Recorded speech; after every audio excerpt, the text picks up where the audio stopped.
Selamat petang, salam sejahtera. Terima kasih karena bersama dengan saya di Nazilin Unity Channel. Baiklah, direct to the point.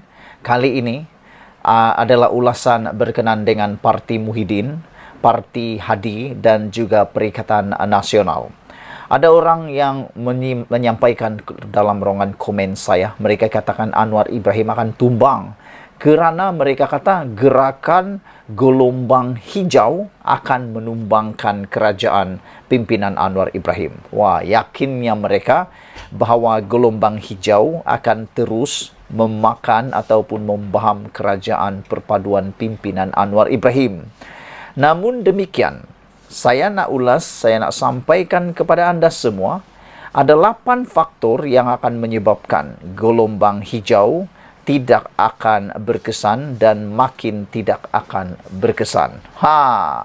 Bagi anda yang kali pertama mengikuti channel ini, jangan lupa tinggalkan komen anda, tekan butang subscribe, share video ini, dan anda subscribe itu adalah percuma.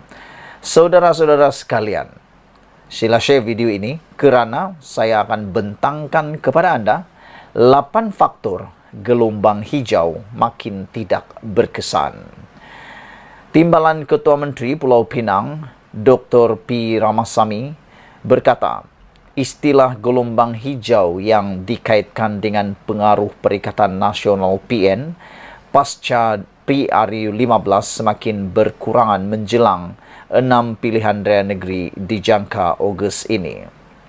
Memberikan 8 faktor kemerosotan, Ramasamy berkata, gelombang hijau yang sinonim dengan PAS dan Bersatu itu mungkin hanya pengaruh sementara yang tersejat dalam keadaan politik dan sosial semasa, khususnya di negeri pantai timur dan utara sudah berkurangan. Mungkin sudah berkurangan, kata beliau. Antara sebab kemerosotan itu adalah keadaan politik, sosial dan budaya yang berpotensi atau beroperasi untuk mendorong parti PN terutamanya di kawasan majoriti Melayu mungkin berkurangan.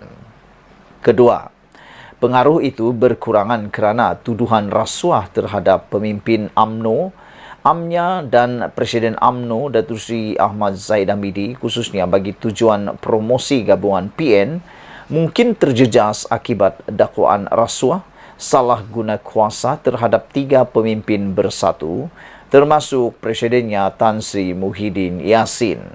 Saya memahami apa yang cuba disampaikan oleh P. Ramasamy ini, iaitu mereka tidak akan boleh lagi berkempen di mana-mana untuk mengaitkan tentang salah guna kuasa, tuduhan rasuah dan kluster mahkamah yang dimiliki oleh UMNO juga dimiliki oleh Ahmad Zahid Hamidi. Kerana apabila Perikatan Nasional cuba menggunakan isu ini di dalam kempen-kempen mereka khususnya tentang rasuah, penyalahgunaan kuasa dan paling penting adalah kluster mahkamah, mereka tak boleh gunakan isu itu kerana mereka telah pun termasuk di dalam kluster mahkamah. Mahu tidak mahu, mereka tak boleh gunakan kempen seperti itu lagi kerana jika tidak, mereka sendiri meludah muka sendiri.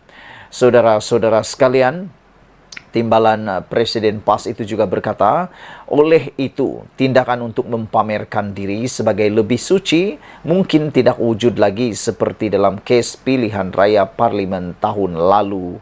Itu sebabnya saya katakan, mereka tak boleh lagi menggunakan isu kluster mahkamah, tuduhan-tuduhan rasuah, tuduhan-tuduhan mahkamah kerana 3 pemimpin utama Bersatu termasuk Presidennya Tan Sri Muhyiddin Yassin sudah masuk menyertai kluster mahkamah.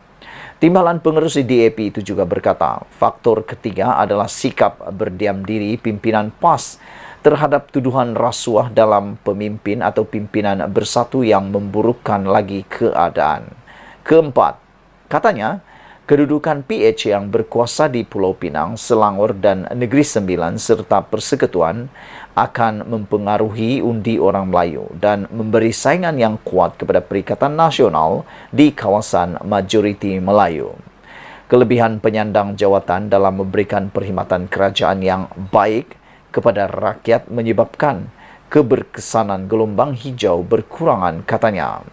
Kelima, Katanya, kemerosotan itu kesan pengaruh kepimpinan Perdana Menteri Datuk Seri Anwar Ibrahim dalam tempoh 4,5 bulan atau 5 bulan yang mungkin yang mana dalam waktu yang singkat menunjukkan kepimpinan yang berkesan dan mantap. Dengan memberi ruang kepada SPRM, beliau tegas dalam usaha membenteras rasuah ke atas individu yang tidak penting dalam fahaman politik atau kelas mereka, katanya. Beliau juga berkata faktor ke-6, gelombang hijau mencari rezeki politik di peringkat ideologi, sedangkan mereka tidak mempunyai sauh yang kuat dalam realiti material. Inilah sebabnya, jika keadaan hidup rakyat tidak bertambah baik, gelombang hijau tidak dapat dikekalkan. Akhirnya, golongan miskin dan terabai memerlukan rezeki material dalam bentuk pekerjaan, upah, perkhidmatan dan kemudahan. Hanya kerajaan yang bertanggung jawab boleh menangani isu-isu ini. Sudah tentu bukan pelampau agama dan kaum, katanya lagi. Faktor ke-7, katanya, mengenai kestabilan politik dan ekonomi yang menjadi elemen penting untuk kesejahteraan dan kemakmuran negara. Kerajaan perpaduan mungkin berhadapan dengan pelbagai jenis tekanan dan ketidaktentuan. Tetapi dari segi ekonomi nampaknya mereka berkembang dengan baik. Keupayaan Anwar menarik pelaburan RM170 bilion dari China pastinya menjadi mata tambahan bagi kerajaan baharu pimpinan Anwar Ibrahim ini. Pelaburan sedemikian berdasarkan kestabilan politik dapat membuka jalan untuk pelaburan selanjutnya pada masa hadapan. Pelabur asing mula lebih yakin dengan kerajaan sekarang berbanding sebelum ini, katanya lagi. Faktor ke-8, melihat sudah ada kesedaran dalam kalangan rakyat yang semakin meningkat kesan dasar yang kukuh berhubung batasan kaum dan agama di negara ini.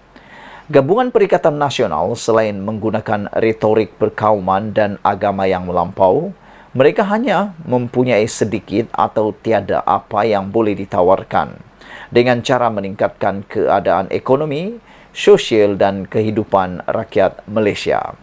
Bukannya gelombang hijau itu hilang dan mati, ia masih wujud. PN akan melampau dalam menggunakan bangsa dan kaum, tetapi terdapat had yang pasti untuk mengejar ideologi ini, katanya lagi. Sekian dulu untuk kali ini. Jangan lupa share video ini supaya semua orang tahu 8 faktor gelombang hijau makin tidak berkesan.